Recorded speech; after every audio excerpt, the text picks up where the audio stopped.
Wow, it's December already. This year's gone by fast. To think I've finally fixed my schedule and started posting videos regularly. I've reached over 100 subscribers, and my long form videos are doing way better than I thought they ever would.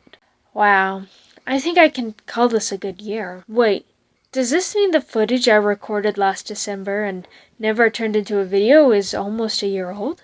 Darn. Hello, I'm Mercury, and today we're talking Ohuhu.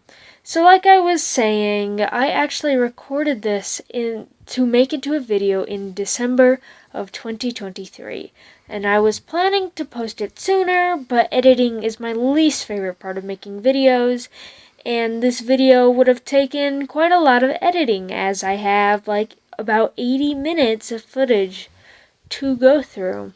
But hey, because of my procrastination, I do believe I can now make a more interesting video because of it. So thanks in advance. So now you'll get 11 tips, because I think 11 is funny. Also, don't worry, people who don't have alcohol markers. Some of these tips will benefit you as it will benefit anyone using alcohol markers.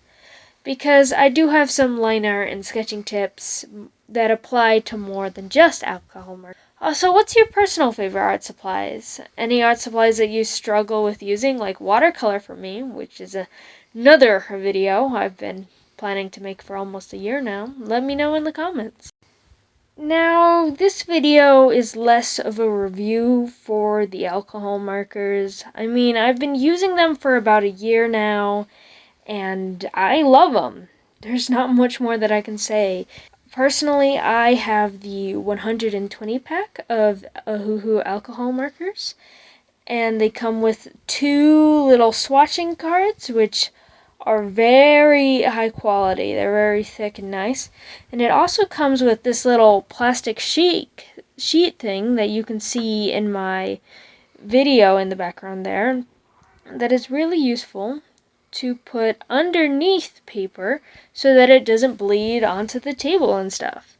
Now, honestly, I didn't really need to use it for the color swatching because, well, the paper is really good. And the funniest part about this is that I forgot to use it when we will get into my actual drawing to really test and work with the alcohol markers. But, point of view, they're great. I love them, and I more am dedicating this to share tips I've learned about how to use them.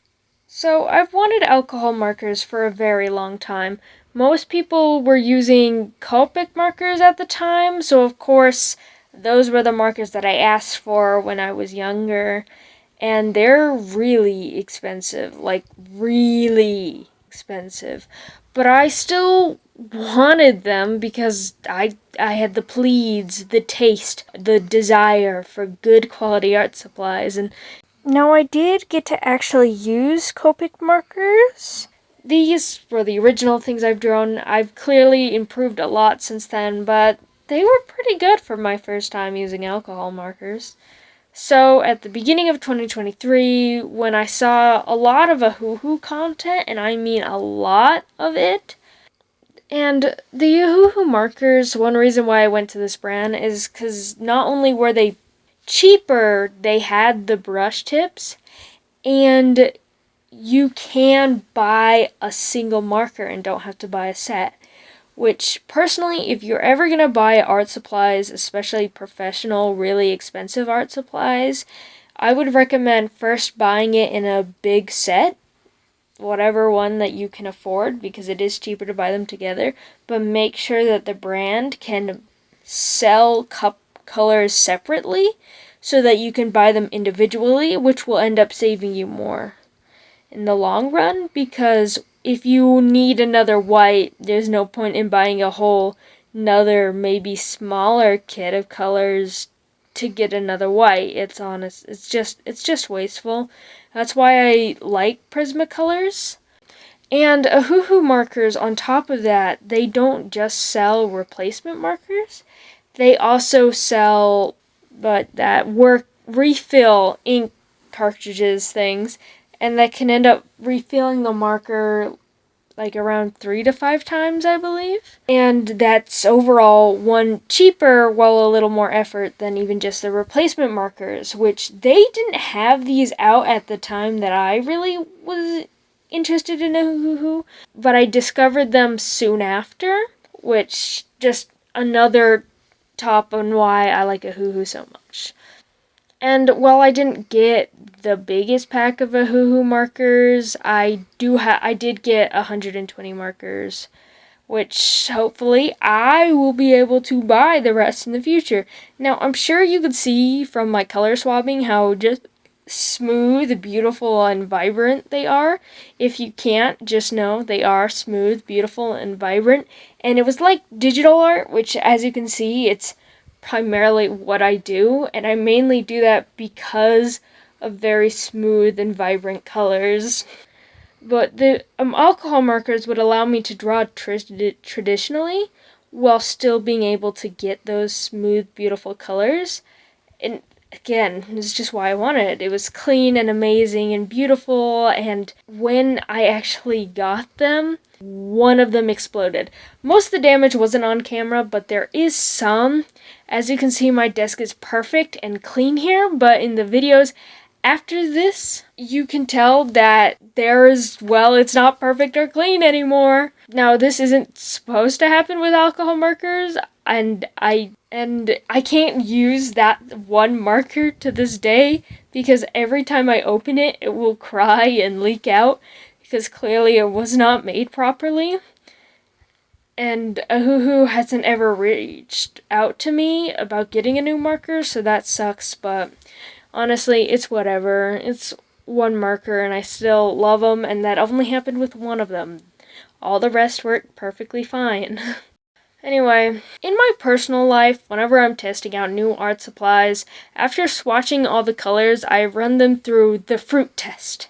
In other words, the first thing I usually do with new art supplies is draw fruit. So guess what I'm drawing? Fruit. I say I'm kind of fruity. Hey, don't look at me like that. I'm allowed to make at least one gay joke a month. Besides that, I just recommend drawing fruit because they come in so many shapes, sizes, patterns, and I really recommend it for testing out new art supplies, especially colored art supplies. Fruit is one, familiar, and it's way easy to look up fruit in a still life photo. You will find so many things.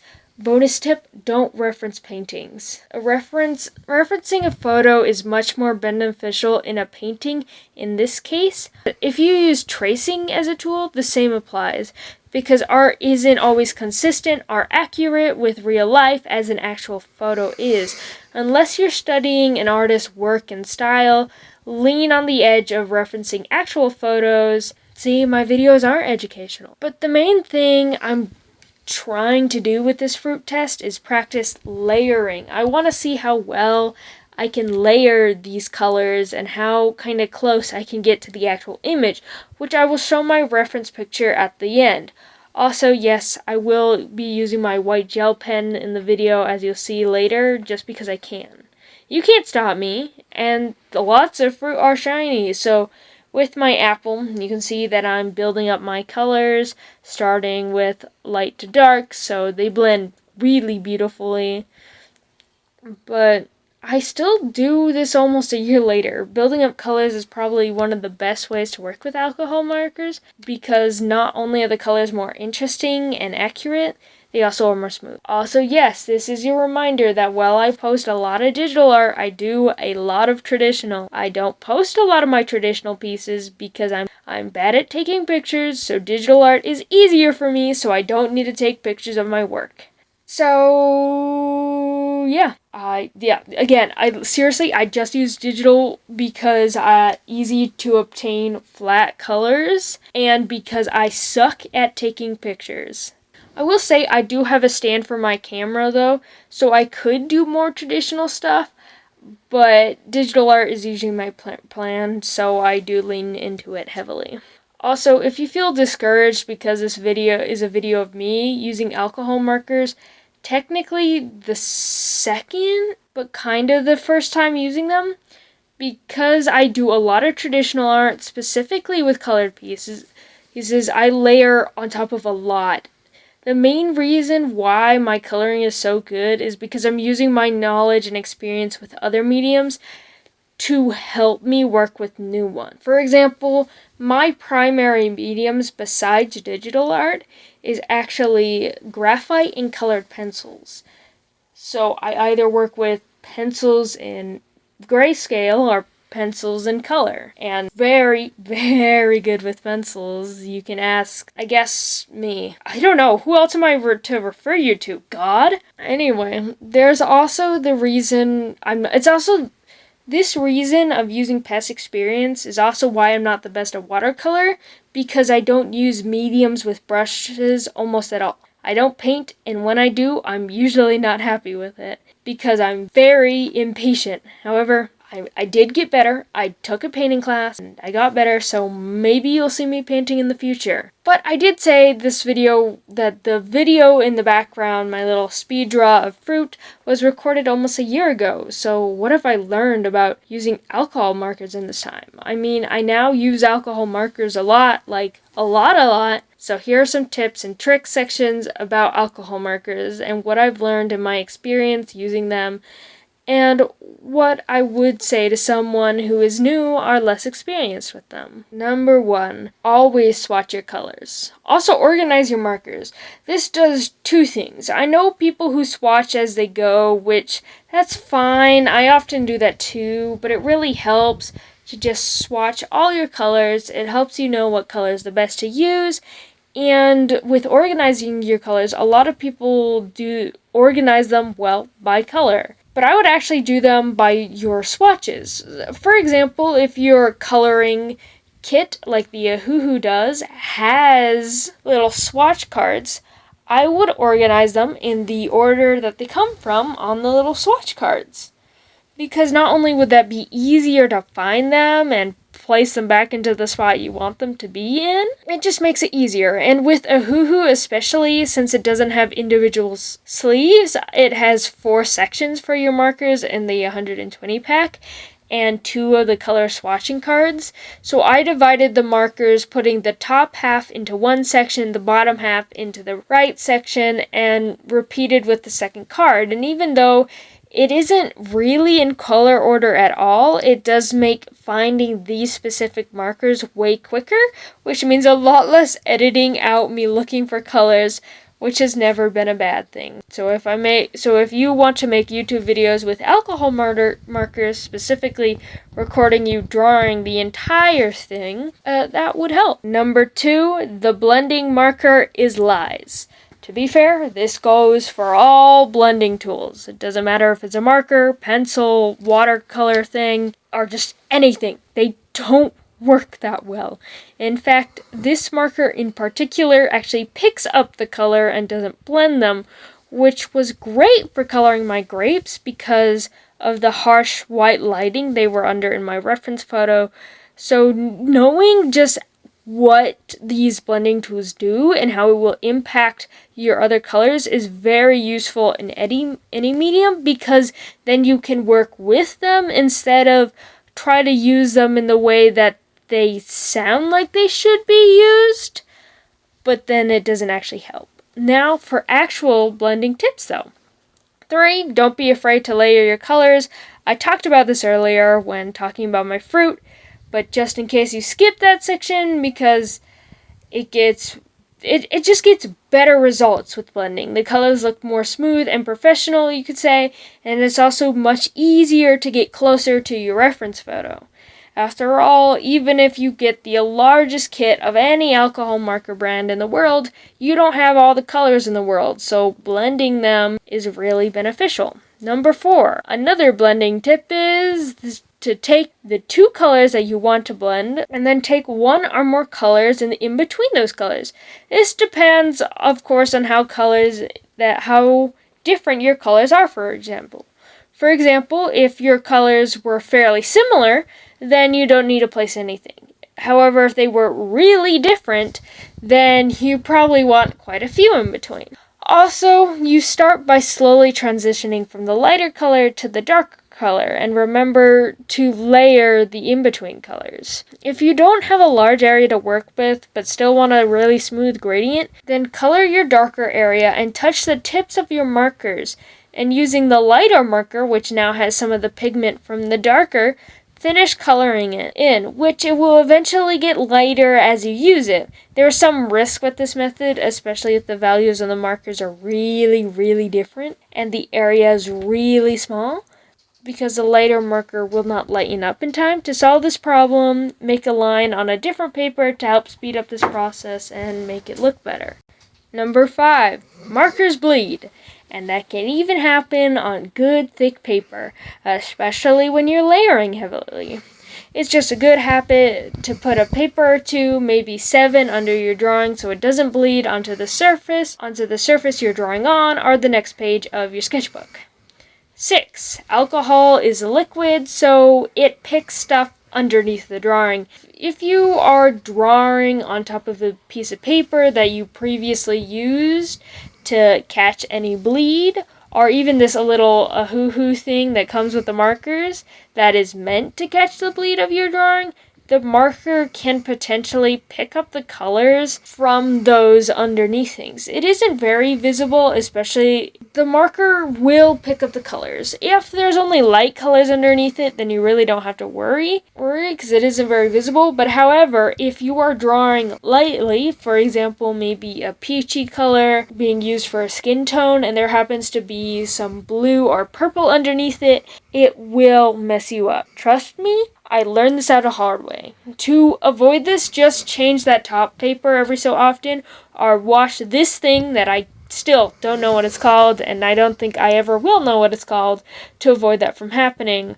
Or deal with the consequences and call it a stylistic choice. It's totally not what I'm doing right now. 7, the paper you use matters. Some paper is super absorbent and some paper isn't. Try to learn how the markers work with the paper you are using. For example, if the paper is really absorbent, bleeding and getting out of where you want them to be is very possible. If the paper isn't, then colors need a lot longer to dry, and if you're like me and have to lay your hand on a flat surface, or else your body freaks out because it doesn't like it for some reason, then the marker will get all over your hand and it smears and messes up other colors.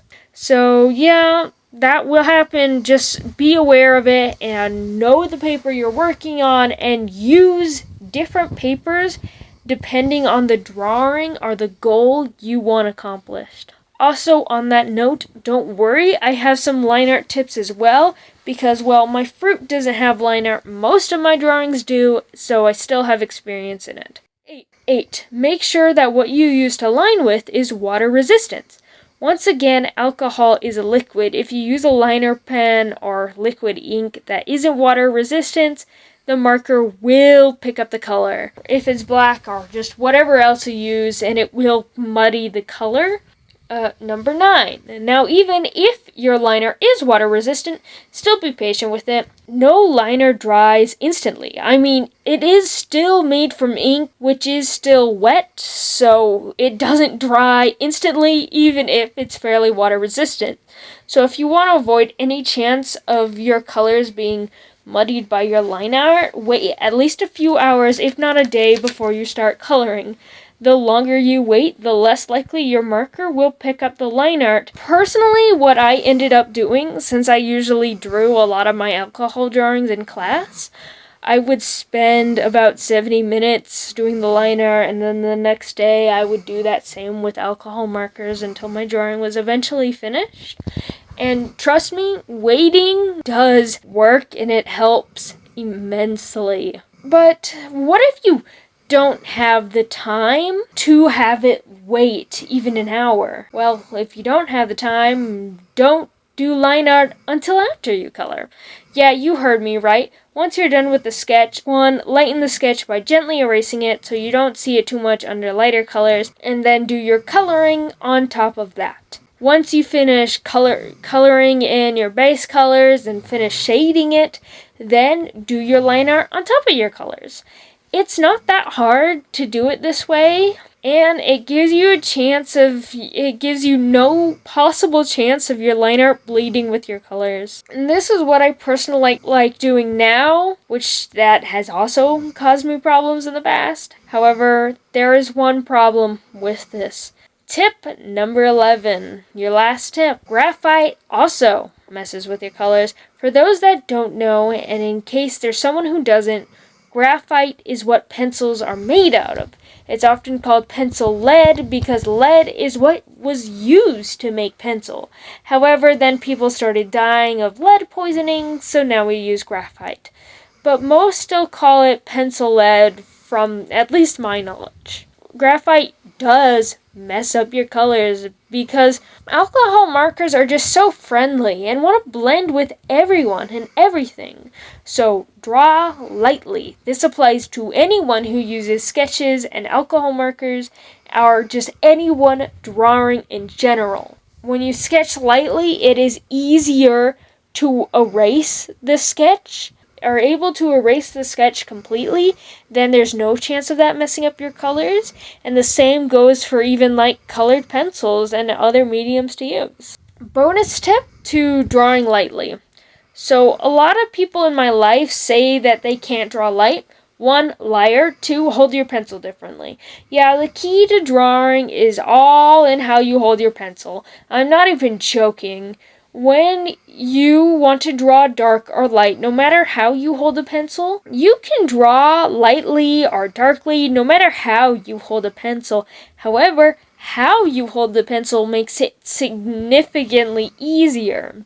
And I'm telling you this so you can have more control over your pencil in the future, especially if you have trouble drawing lightly, then this will definitely help you. Thank me later. So hold your pencil like this. You're more likely to draw darker, and it's also better for shorter lines. I often use this to draw eyelashes and other small details, both so I can notice them more clearly in my sketch.